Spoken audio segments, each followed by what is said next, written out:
రాష్ట్ర ప్రభుత్వం చేపట్టిన వన మహోత్సవం కార్యక్రమానికి ఈరోజు తిప్పాపూర్ గోశాలలో మేము చెట్లు వేయడం జరిగింది. దానికి మన గౌరవ రాష్ట్ర విప్ ఆది శ్రీనివాస్ సార్ కూడా రావడం జరిగింది.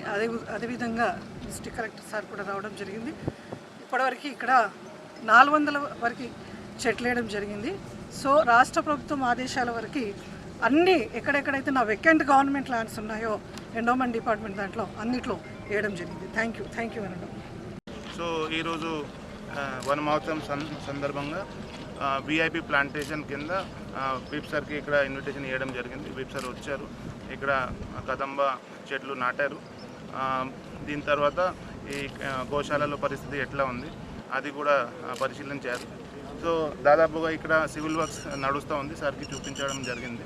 దీంతోపాటు గ్రీన్ ఫాడర్ కోసం మనం మరిపల్లిలో దాదాపు 40 ఎకరాలు, మరి నాంపల్లిలో 20 ఎకరాలు అది కేటాయించడం జరిగింది గవర్నమెంట్ ల్యాండ్. అక్కడ డైరెక్ట్లీ అగ్రికల్చర్ డిపార్ట్మెంట్ ద్వారా డైరెక్ట్లీ మనం గ్రీన్ ఫాడర్ కోసం చెట్లు నాటుతున్నాం. అది కూడా దాదాపుగా 2-3 మంత్స్లో తయారవుతాయి. సో టెండర్ మీద తర్వాత కాంట్రాక్టర్ మీద మా డిపెండెన్సీ కూడా పోతాయి. అది కూడా సెల్ఫ్ సఫిషియెంట్గా మన గోశాల ఇక్కడ అది ఏర్పాటు అవుతుంది. దీంతోపాటు ఐఎస్ఓ సర్టిఫికేట్ కూడా ఈ గోశాలకి మనం ట్రై చేస్తున్నాం. ఇంతకుముందే మొరాదాబాద్లో ఉన్న గోశాలకి ఐఎస్ఓ సర్టిఫికేట్ వచ్చింది. ఈఓ గారికి అది ఒక రిక్వెస్ట్ పెట్టడం జరిగింది. ఈ గోశాలకి కూడా ఐఎస్ఓ సర్టిఫికేట్ రావాలి. దీనికోసం మేడం కృషి చేస్తున్నారు. అదేవిధంగా కొత్త విధానంతో మంచి పని కూడా ఇక్కడ జరుగుతుంది. సో మీ అందరికీ నమస్కారం. Thank you. వన మహోత్సవ కార్యక్రమంలో భాగంగా వేములవాడ రాజన్న ఆలయానికి సంబంధించినటువంటి గోశాలలో ఈరోజు చెట్లు నాటే కార్యక్రమాన్ని ప్రారంభం చేయడం జరుగుతూ ఉంది.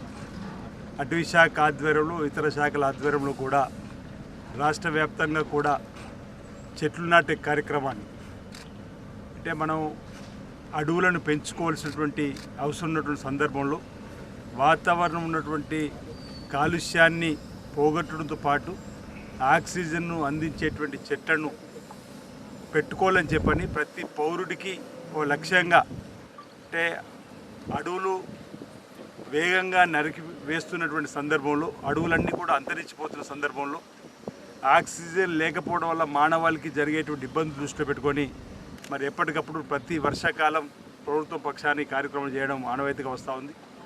మరి ప్రతి పౌరుడు కూడా చెట్లను నాటవలసిన అవసరం ఉంది, చెట్లను రక్షించవలసిన అవసరం ఉంది, చెట్లను పరిరక్షించుకోవాల్సిన అవసరం ఉందన్నమాట.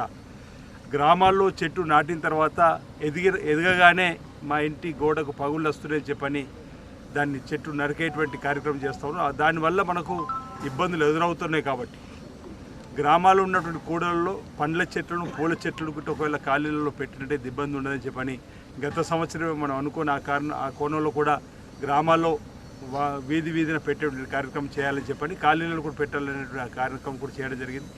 ఈసారి గోశాలలో మరి కదంబ చెట్లను స్వామివారికి, అమ్మవారికి ప్రీతిపాత్రమైనటువంటి చెట్లు పెట్టేటువంటి కార్యక్రమం ఈరోజు ఇక్కడ మనం చేసుకోవడం జరిగింది. దీనికి జిల్లా కలెక్టర్ గారు, ఏఓ గారు, అధికారులు, ప్రజాప్రతినిధులందరూ కూడా పెద్ద ఎత్తున హాజరు కావడం జరిగింది.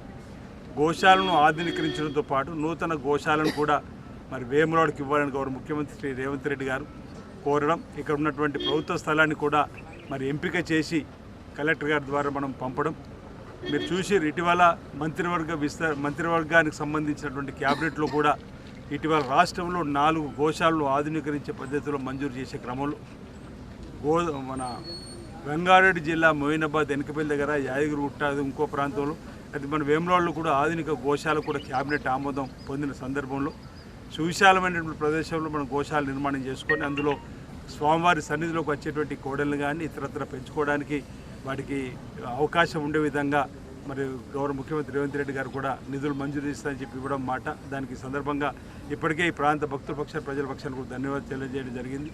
దాంతోపాటు ప్రధానంగా రాజన్న ఆలయాభివృద్ధి, పట్టణాభివృద్ధి, నియోజకవర్గ అభివృద్ధికి సంబంధించిన అంశంలో కూడా ఈరోజు గౌరవ ముఖ్యమంత్రి స్వయంగా పర్యవేక్షణ జరుపుతున్నటువంటి సందర్భంలో రాబో రోజుల్లో ఈ ప్రాంతాన్ని మరింత అన్ని రంగాల్లో కూడా అభివృద్ధి పథంలో తీసుకొని పోవడానికి కోసం ప్రణాళికలు మరి సిద్ధం చేయడం జరిగిందన్నమాట సందర్భంగా చెబుతూ, ఈ వన మహోత్సవ కార్యక్రమంలో ప్రతి పౌరుడు బాధ్యతగా పాల్గొనాలి. చెట్లను సంరక్షించుకోవాలి. చెట్లను పెరగడానికి, పెంపొందించుకోవడానికి కోసం ప్రతి ఒక్కరి సహకారం అందివ్వాల్సింది. ఇది ఒక విధిగా ఒక బాధ్యతగా భావించాలని చెప్పిన సందర్భంగా నేను సమాజానికి పౌరులకు ప్రజలకు కూడా విజ్ఞప్తి చేస్తూ మీ గ్రామాల్లో ఒకవేళ కొన్ని చెట్లు పెరగగానే కరెంటుకి ఇబ్బంది అని చెప్పని కూడా కట్ చేసే సందర్భం ఉంది. కాబట్టి కలెక్టర్ గారు కూడా ఇక్కడ గత సంవత్సరం అనుకున్నాం, ఒకవేళ గ్రామాల్లో చెట్లు నాటేటప్పుడు పండ్ల చెట్లను పూల చెట్లు గిట్ట ఒకవేళ మనం పెట్టుకున్నట్టయితే ఒక 2 సంవత్సరాల తర్వాత పండ్లు కాసే సమయం దాకా మనం ఎట్లాగూ ఉపాధి హామీ పథకం ద్వారా వాటిని మనకు అవకాశం ఉంది. కాబట్టి పండ్లు కాచేంత వరకు మనం సంరక్షించి పూలు పూసేదాకా మనం సంరక్షించినట్లయితే ఆ ఇంటి ఓనరే ఆ ఇంటి ముంగట ఉన్నటువంటి చెట్టును కాపాడుకునే బాధ్యత సామాజిక స్పృహతో తీసుకుంటారని చెప్పినటువంటి ఆలోచనతో మనం ఆ కార్యక్రమంలో ముందుకు పోతే ఇంకా బాగుంటుంది అనేటువంటి మాట కూడా సందర్భంగా నేను తెలియజేస్తూ మరి ఈరోజు ఈ వనమహోత్సవ కార్యక్రమంలో దేవాదాయ శాఖకు సంబంధించినటువంటి అధికారులు ఈఓతో పాటు కలెక్టర్ గారితో పాల్గొన్నటువంటి అందరికీ కూడా నేను అభినందనలు అందజేస్తూ ఉన్నా. భవిష్యత్తులో కూడా ఈ వనమహోత్సవ కార్యక్రమం ఇంకా మరింత ఉధృతంగా తీసుకొని పోవాలి, మనం చెట్లను సంరక్షించుకోవాలని కోరుతా ఉన్నాను.